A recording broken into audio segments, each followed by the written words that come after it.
जब परम पूज्य गुरुदेव की कृपा से जीवन रक्षा हुई, गुरुदेव ने ही बचाया।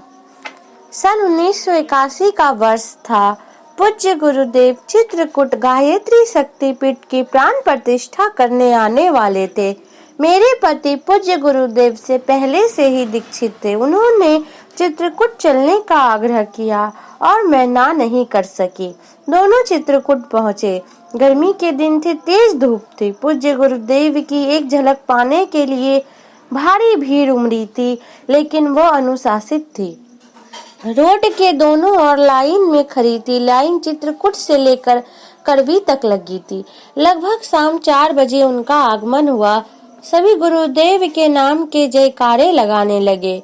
वे एक खुली जीप में बैठे थे। जीप धीमी गति से चल रही थी। सभी दर्शक हाथ जोड़कर उन्हें प्रणाम कर रहे थे।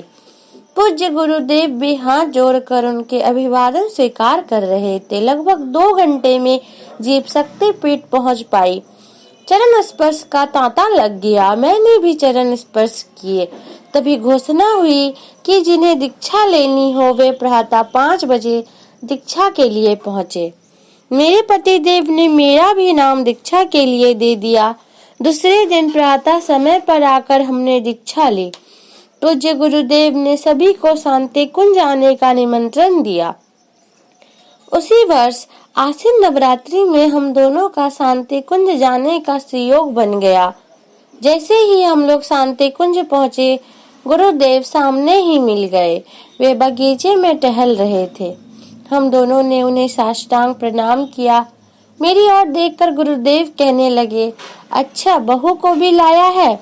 पुनः कहने लगे, बता बेटी, तुझे ये तंग तो नहीं करता, मारता तो नहीं है, तेरी देखभाल ठीक से करता है कि नहीं। मैंने हाँ में सहमति जताई तो पतिदेव से बोलने लगे, इसे हरिद्वार दिखाना, ऋषिकेश घुमाना। पति ने सिर हिलाया। वे एक बार फिर बोले, जा बेटी, चौके में खाना खा ले। उनकी बानी कोरे शब्द नहीं थे। स्नेह, प्रेम और आत्मीयता के भाव से उनकी बातें परिपूर्ण थी। इतना वात्सल्य आज तक किसी से भी नहीं मिला था। उसे यहाँ पाकर धन्य हो गई। कहते हैं समय पंख लगाकर उड़ जाता है, इसे आज जाना। कैसे 9 वर्ष बीत गए, कुछ पता न चला। सन 1990 की घटना है। मेरे सीने में दर्द रहने लगा। धीरे धीरे बुखार भी आने लगा। वजन भी कम होने लगा। मेरी तबीयत बिगड़ने लगी। मेरे पति ने मुझे छतरपुर अस्पताल ले जाकर दिखलाया। डॉक्टरों ने कहा कि शरीर में पानी भर गया है, ऑपरेशन करना पड़ेगा। मुझे एडमिट कर लिया गया और 2 दिन बाद सर्जरी कर दी गई। पानी निकाला गया, लेकिन ऑपरेशन सफल नहीं हुआ। न जाने क्या बात हुई कि मेरी तबीयत और बिगड़ गई। रात्रि का समय था। मुझे घुटन महसूस होने लगी। ऑपरेशन के कारण न तो मैं ठीक से लेट सकती थी, न बैठ सकती थी। भयंकर पीड़ा होने लगी। लगता था जैसे प्राण मुंह को आ रहे हैं, जान निकलने ही वाली है। मेरी तबीयत देखकर मेरे पति भी घबरा उठे। वे बार बार चिकित्सकों से संपर्क कर रहे थे, लेकिन कोई हल नहीं निकल पा रहा था। तभी मुझे गुरुदेव की याद आई। मैं मन ही मन उनका स्मरण कर प्रार्थना करने लगी, हे गुरुदेव, मेरे छोटे छोटे बच्चे हैं।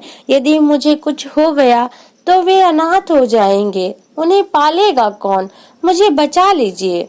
ये कहकर मैं रोने लगी। अचानक मुझे ऐसा लगा जैसे किसी ने मेरे सिर पर हाथ फेरा हो। मुझे 1981 का गुरुदेव का वो स्पर्श याद आया। बिल्कुल वही अनुभूति थी। धीरे धीरे मेरा दर्द कम होने लगा और मैं सो गई।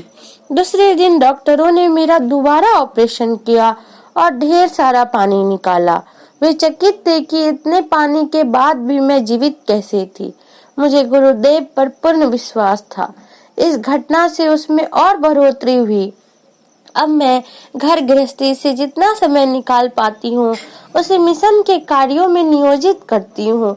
मुझ में एक धुन सी सवार है कि कैसे अधिकाधिक गुरु का कार्य करूँ और उनके सपने को सफल बनाऊं।